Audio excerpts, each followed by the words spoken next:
বাড়িতে যদি মাটন আসে, বেশি না, তার থেকে মাত্র 2 পিস নিয়ে বানিয়ে ফেলুন একটা দুর্দান্ত স্ন্যাক্স রেসিপি। তাহলে শুরু করি। মাটনের পিস দুটোকে চপারের সাহায্যে চপ করে নিয়ে এবার গ্যাসে তেল গরম করে কুচনো পেঁয়াজ দিয়ে লাল করে ভেজে থেতো করা রসুন দিয়ে মাটন কিমাগুলো দিয়ে একবার নেড়েচেড়ে আদা, কাঁচা লঙ্কা, জিরে, ধনে বাটা দিয়ে একে একে নুন, হলুদ, লঙ্কার গুঁড়ো দিয়ে ভালোভাবে নেড়েচেড়ে চাপা ঢাকা দিয়ে দিলাম। কিছুক্ষণ পর মাটনটা সেদ্ধ হয়ে গেলে এবার সেদ্ধ করা আলু দিয়ে খুব ভালোভাবে নেড়েচেড়ে ওপর দিয়ে গরম মশলা দিয়ে পুরটাকে রেডি করে নিলাম।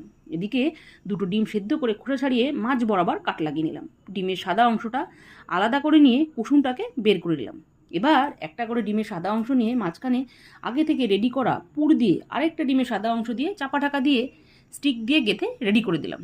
এবার একটা বাটির মধ্যে শুকনো বেসন, তার মধ্যে সামান্য হলুদ, পরিমাণ মতো নুন, হলুদ, লঙ্কার গুঁড়ো দিয়ে জল দিয়ে একটা মোটা থিকনেসের ব্যাটার বানিয়ে একটা করে ডিম নিয়ে ওই ব্যাটারের মধ্যে ডুবিয়ে বাস গরম তেলে লো আর হাই হিট করে লাল করে ভেজে নিলে রেডি মাটন পুর ভরা ডিম ফ্রাই।